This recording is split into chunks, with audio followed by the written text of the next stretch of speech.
because what this concept is all about tonight is this right here. If you learn this 9-word phrase, you will understand the basic tenet of what Remember the Ice is all about. There is power in the clarity of your articulation. Power, the ability to do, take action. Clarity, specificity, specific, clear thought. Articulation, the art of speaking that thought. Okay, so there's power in the clarity of your articulation. Now, the story behind Remember the Ice is a very simple one. It takes about 93 seconds. It may take a little longer tonight, but it's a powerful story. It's a simple yet very complex opportunity to really understand how you articulate your message. So here's the story. I lived in Phoenix, Arizona, at Northern and 12th in Phoenix. Anybody familiar with Phoenix? You might know that area. Oh, there you go. We got some people in the back. Yes. Okay. Phoenix, a wonderful city. In this particular location, my apartment complex was right across the street from a convenience store. And in the convenience store, there was a couple of registers at the counter and a manager named Rick. And I walked in on this Tuesday morning, July the 23rd, 1991 at 10:07. And I noticed that I was the only customer in the store, which I thought was great because I wanted to talk to Rick about something very specific. Here's what it was.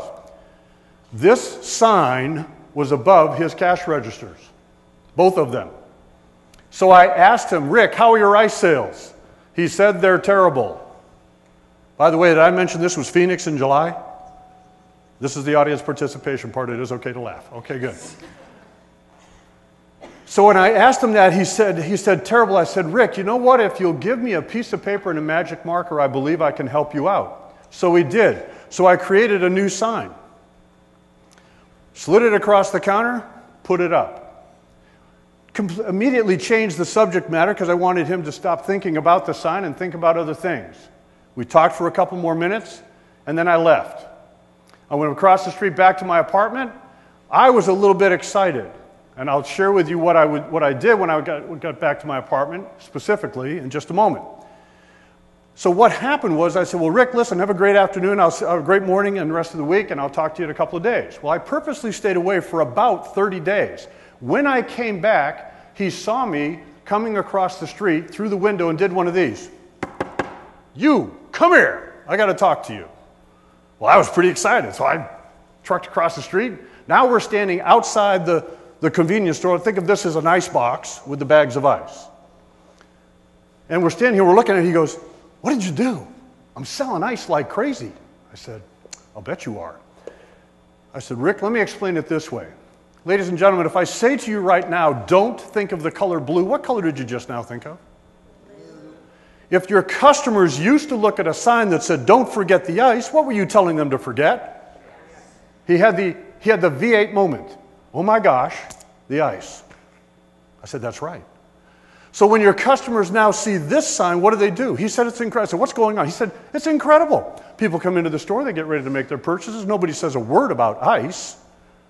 Their eyes drift up, see that sign, and they go, oh, you know what? Can I get a couple of bags of ice on the way out the door? Maybe on a weekend. Can I get like 10 bags of ice because we're having a big barbecue? Here's the end result of what happened in that 30 days. His business increased by 500%. Now, how many of you are in a business? How many of you would like to have a 500% increase in your business? Here's the next question. How many of you could handle a 500% increase in your business? Okay? All right? That's a lot of increase. Could and shouldn't. On this next slide, what I want to show you is the process of getting to what I call the reframing 5. Now, the reframing 5, you'll notice that the word not is off this list, and the word shouldn't or should not is also removed from the list. And like I said, we can talk about should for quite a while. Well, let me interject a couple quick comments about it right now. I believe that it's important to eliminate the word should because we spend way too much time shoulding on ourselves and other people. Chew on that one for a while. Should is an extremely disempowering and debilitating word. It is full of unnecessary demands expectations, you are so much better off just eradicating the use of the word 100% of the time. Now in this list, I'm going to step back out of the way a little bit because I want you to be able to look up on the screen, and you know how if you close one eye and put one of your hands up, like for me, I put my right hand up, I close my left eye, and I only see the words in white. So do that right now. This is important. This is an important exercise. So block out the words in red. What are you left with? Do, can, will, would, could. Gosh, they're just 5 of the most empowering words in the English language, or any language for that matter. Europe, he said, Bob, I need to tell you what's going on. I said, what's happening? He said, well, I'm at 125% and I've added 2 ships. Here's the net result. By the time he finished his season, he had a 200% increase, was up to 9 ships, bought out his competition. He is now the largest provider of these sailing yachts in the Mediterranean Sea. He changed 2 words. Okay? Give him a round of applause for his success. 2 words from don't forget to remember to book your cruise early. I said, Cornelius, when the first time he called me, I said, well, Cornelius, this sounds pretty exciting. Can you tell me, did remember the ice? Before I could finish asking the question, he said, Bob, it's the only thing I changed.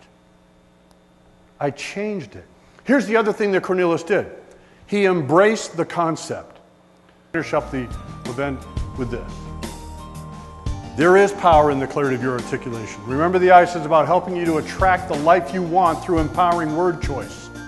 All of those experiences happen because I understand the power of asking a great question and the power of juxtaposing words in such a way that a person, based on doing it respectfully and elegantly and wrapping it up with congruency and a framework of rapport, you can ask for anything and get it. And we got it for them. And the honor was ours to give that away to them. Lisa went home also this year. But it was fantastic to be able to do that for her. So in closing, let me just ask you this. You took time out of your life to come and hear a young man with a passionate message. I honor you for taking the time to do that. You've touched my life by coming here tonight to hear this. I love doing this. This is what I live for to do daily, is to share this message. So I thank you. I'm humbled by you being here. I hope that when you walk out of here this evening, that you will know that your life has been changed. You've changed my life. I hope I've changed your life.